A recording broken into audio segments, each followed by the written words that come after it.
तुम्ही या चॅनलवर नवीन असाल तर सबस्क्राइब करा, तसेच लाईक आणि शेअर नक्की करा। तर तालुक्याच्या विकासासाठी राजाभाऊ खरे यांच्याशिवाय दुसरा पर्याय नाही। सौ तृप्तीताई खरे। उत्तर सोलापूर तालुक्यातील जनतेने गेल्या 30 वर्षात विविध पक्षाचे लोकप्रतिनिधी मोठ्या मताधिक्याने निवडून दिले, मात्र आज तागायत तालुक्याचा विकास झाला नाही। प्रलंबित विकास कामे मार्गी लावण्यासाठी राजाभाऊ खरे यांच्याशिवाय पर्याय नसल्याचे प्रतिपादन तृप्ती राजाभाऊ खरे यांनी केले। शिवजयंतीनिमित्त मौजे कळमण येथे आयोजित केलेल्या महिला मेळाव्यात प्रमुख अतिथी म्हणून त्या बोलत होत्या। यावेळी तृप्ती खरे यांच्या हस्ते महिलांना हळदी कुंकू वाहनाचे आणि भजनी मंडळासाठी विविध साहित्याचे वाटप करण्यात आले। या मेळाव्यात कळमण येथील तब्बल 550 महिला भगिनींची उपस्थिती होती। महिला मेळाव्यात मार्गदर्शन करताना तृप्ती खरे म्हणाल्या की आज महिला कोणत्याही क्षेत्रात आघाडीवर आहेत। आज प्रत्येक महिला आत्मनिर्भर होऊन कौटुंबिक गाडा सांभाळून गावाच्या विकास कामात भरीव योगदान देत आहे। सार्वजनिक क्षेत्रात वावरताना अनेक समस्यांचा सामना करावा लागत आहे, त्यासाठी महिलांनी एकजुटीने काम करण्याची गरज आहे। गेल्या 30-35 वर्षात इथल्या मतदारांनी विकास कामे मार्गी लागतील या आशेपोटी विविध पक्षाचे उमेदवार लोकप्रतिनिधी म्हणून निवडून दिले खरे, पण निवडून आलेल्या आमदारांनी या भागातील पायाभूत प्रश्न अद्याप सोडवले नाहीत। त्यामुळे उत्तर तालुक्याचा विकास खुंटला आहे। 2024 मध्ये होणाऱ्या विधानसभा निवडणुकीत शिवसेनेचे संभाव्य उमेदवार राजाभाऊ खरे यांना आपला लोकप्रतिनिधी म्हणून मोठ्या मताधिक्याने निवडून देण्याचे आवाहन केले। तसेच भविष्यात महिलांना भेडसावणाऱ्या समस्या मी मार्गी लावण्यासाठी निश्चित प्रयत्न करेन अशी ग्वाही दिली। या कार्यक्रम प्रसंगी युवा सेनेचे तालुका प्रमुख आकाश गजघाटे, शिवसेना कळमण विभाग प्रमुख संजय लंबे, प्रवीण कुलकर्णी, लक्ष्मण मुटकुळे, दिलीप माळी, तानाजी सावंत, अमर मुटकुळे, खंडू माळी, नागनाथ माळी, अमोल पैकीकरी, चंद्रकांत लंबे, युवराज कापसे, सागर मांजरे, लखन वाघमारे तसेच उज्ज्वला बनसोडे, शांताबाई माळी, इंदुमती माळी, अश्विनी लंबे, मनीषा लंबे, राणी भोसले, संगीता वाघमारे, मेघा लंबे, महादेवी गुरव यांच्यासह गावातील नागरिक व महिला जनसमुदाय उपस्थित होता। कार्यक्रमाचे सूत्रसंचालन दैनिक दिव्य मराठीचे पत्रकार प्रवीण पत्रकार यांनी केले, तर आभार सामाजिक कार्यकर्त्या मेघा लंबे यांनी मानले। खरे परिवाराकडून माळी कुटुंबियांचे सांत्वन। कळमण येथील भागवत नागनाथ माळी यांच्या अकाली निधनाचे बातमी समजताच राजाभाऊ खरे यांच्या सौभाग्यवती तृप्ती खरे यांनी माळी परिवाराच्या घरी जाऊन भेट देऊन सांत्वन केले। माळी परिवारावर जे दुःख संकट आलं त्यामध्ये आम्ही आणि माळी कुटुंबियांच्या पाठीशी कायम आहोत असा निर्वाळा तृप्ती खरे यांनी भेटी दरम्यान व्यक्त केला। अल्पावधीतच राजाभाऊ खरे यांनी कळमण गावासाठी लोकाभिमुख विकास कामाकरिता आतापर्यंत 17 लाख रुपयांचा निधी मंजूर करून दिला आहे। यात दलित समाजाला स्मशानभूमीकरिता 10 लाख रुपये तर उर्वरित निधी मंदिर, सभा मंडप, सजावट अशा कामांसाठी तात्काळ देण्यात आला आहे। या निधीतून लवकरच कामे मार्गी लागतील असा विश्वास मेळाव्यात शिवसेना विभाग प्रमुख संजय लंबे यांनी व्यक्त केला। गेल्या 35 वर्षात कळमणच्या मतदारांनी सुशिक्षित माणूस सुनील पाटील यांच्या हातात गावची सत्ता दिली, पण त्यांनी गावचे पायाभूत समस्या अद्याप सोडवल्या नाहीत। आजही गावातील दलित वस्तीमध्ये पक्का रस्ता, गटारी नाहीत। खुर्चीसाठी राजकारण करून गावचा विकास खुंटला। संगीता वाघमारे, ग्रामपंचायत सदस्य, कळमण। मी सौ तृप्ती राजू खरे। मी आपले सर्वांचे येथे आज कार्यक्रम ज्यांनी आयोजन केले त्या आयोजकांचे आभार मानते। आज शिवछत्रपतींची जयंती संपूर्ण महाराष्ट्रात खूप जल्लोषात आणि उत्साहात साजरी होत आहे। सध्या प्रत्येक महिलेमध्ये जिजाऊ ही जागृत झाली पाहिजे। प्रत्येक महिलेच्या आतून शिवछत्रपती घडला पाहिजे, कारण की शिवछत्रपतींनी महिलांना मानाचं सन्मानाचं स्थान मिळवून दिलेलं आहे। आज आपण मला येथे बोलवलं, जसं संजूभाऊंनी सांगितलं, संजूभाऊ त्याशी आले होते भजनाचं साहित्य घेण्यासाठी।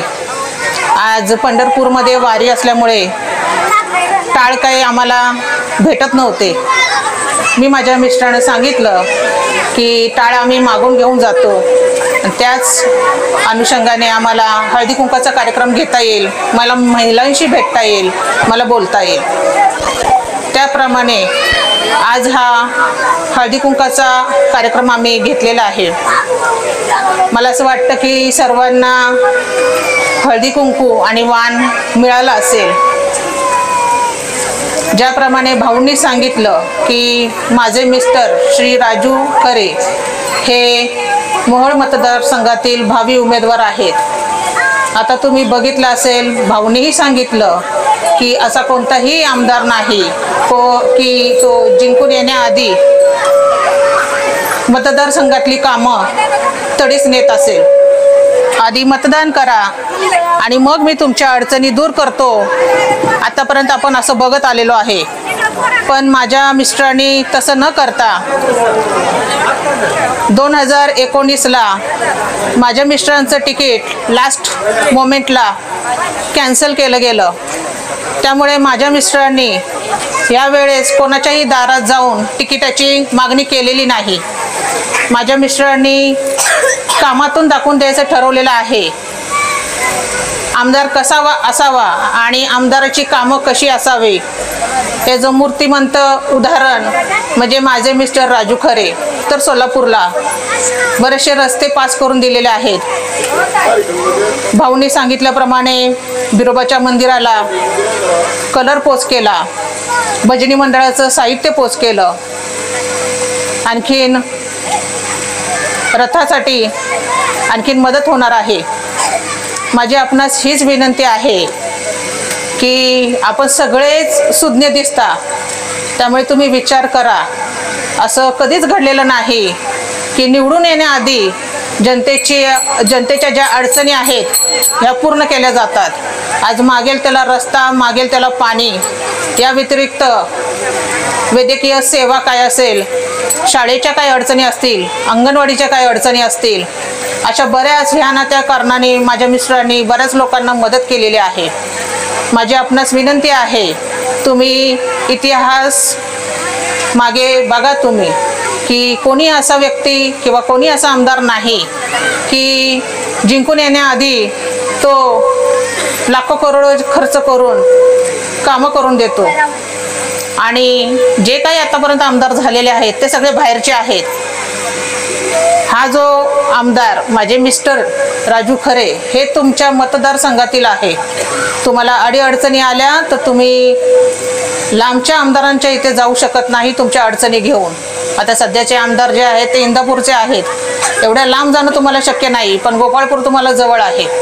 तुम्ही हक्काने तुमच्या आमदाराजवळ येऊ शकता, तुमच्या अडचणी मांडू शकता, तुम्ही भांडू शकता. पण मला वाटतं भांडण्याची वेळ माझे मिस्टर येऊ देत नाहीत.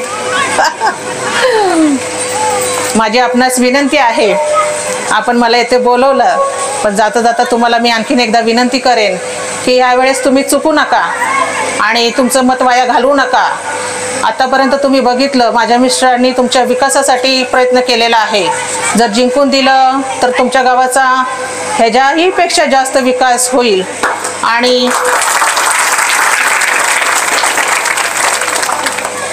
आणि तुम्ही असंच एक खणखर नेतृत्व तुम्ही निवडून द्यावं आणि असंच माझ्या आणि माझ्या मिस्टरांच्या पाठीशी खंबीरपणे उभं राहावं, आमचे हात बळकट करावे.